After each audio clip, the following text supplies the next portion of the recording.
You don't fall asleep. You collapse into it. You lie down. You stare at the ceiling. You wait. An hour passes. Sometimes two.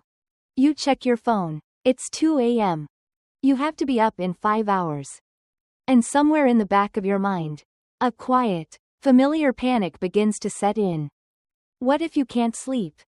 For roughly 300,000 years, your ancestors never once felt that panic. Not because they were more relaxed. Not because life was simpler. But because the way they slept was so fundamentally different from yours that comparing the two is almost like comparing breathing to scuba diving. The mechanics look similar. The experience is completely alien. Here is what no one tells you. The idea that humans should sleep in one long, unbroken block from sundown to sunrise is not ancient wisdom. It is not biology. It is not even particularly old. It is an industrial invention. A side effect of the light bulb, the factory shift, and the alarm clock. Your body was never designed for it. And the evidence for that is written in your bones, your brain chemistry, and the sleeping habits of people who still live the way your ancestors did. So what did ancient humans actually do when the sun went down? Researchers have been trying to answer that question for decades. The most direct window we have comes not from fossils, but from living populations who have maintained hunter-gatherer lifestyles largely undisturbed. Jerome Siegel, a neuroscientist at UCLA, led a landmark 2015 study published in Current Biology that tracked the sleep patterns of 3 pre-industrial societies: the Hadza of Tanzania, the San of Namibia, and the Simane of Bolivia. He and his team fitted participants with wrist monitors that recorded movement and skin temperature continuously, day and night, for weeks at a time. No surveys, no self-reporting, just raw data. What he found rewrote the conventional understanding of human sleep. These groups did not go to sleep at dark. They stayed awake, on average, for 3.5 hours after sunset. They talked. They tended fires. They told stories. When they did fall asleep, they slept between 6 and 7 hours on average. Not the 8 to 9 hours that modern sleep science recommends. Not the 12 hours that evolutionary speculation once assumed. 6 to 7. And their sleep was not perfectly still. It was interrupted. It was social. It was woven into the night rather than sealed off from it. But here is where it gets stranger. Before electric light existed in Europe and America, people did not sleep the way we sleep now either. Historian Roger Ekirch spent 16 years combing through diaries, court records, medical texts, and literature from the medieval and early modern periods. His 2005 book, At Day's Close, Night in Times Past, documents hundreds of references to something called first sleep and second sleep. These were 2 distinct sleep periods separated by an hour or 2 of quiet wakefulness in the middle of the night. People would wake around midnight, lie in bed or sit up, pray, think, sometimes talk to a bed partner, occasionally get up to visit a neighbor or read by candlelight. Then they would fall into their second sleep until dawn. This was not insomnia. This was the default human sleep architecture. The phrase first sleep appears in Chaucer. It appears in Homer. It appears in a 16th-century French medical text that refers to the hour between first and second sleep as the best time for couples to conceive a child. Because the body and mind were rested but not yet exhausted. It was not remarkable. It was not a disorder. It was simply how the night worked. And then the light bulb arrived. Thomas Edison commercialized electrical lighting in the 1880s.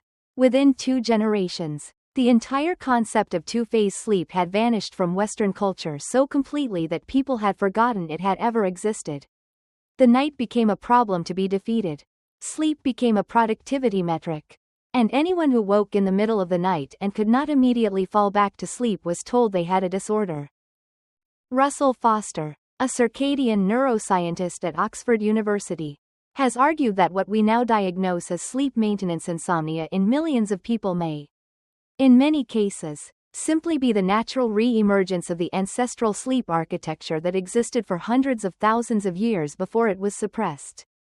Your brain, waking at 2 a.m., is not malfunctioning. It may simply be doing what it was built to do. So let's reconstruct a night for your ancestors. The sun is going down over the savannah. The sky is shifting from orange to deep indigo. Your group, maybe 15 to 30 people, begins to pull closer to the fire.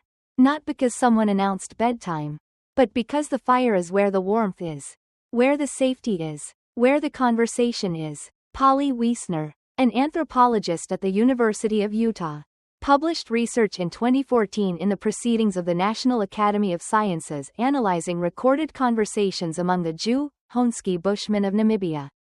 She found that daytime talk was dominated by practical matters, food, tools, complaints, planning, but nighttime talk, around the fire, was almost entirely stories, myths, the deeds of ancestors, discussions of distant people, the imagined lives of animals.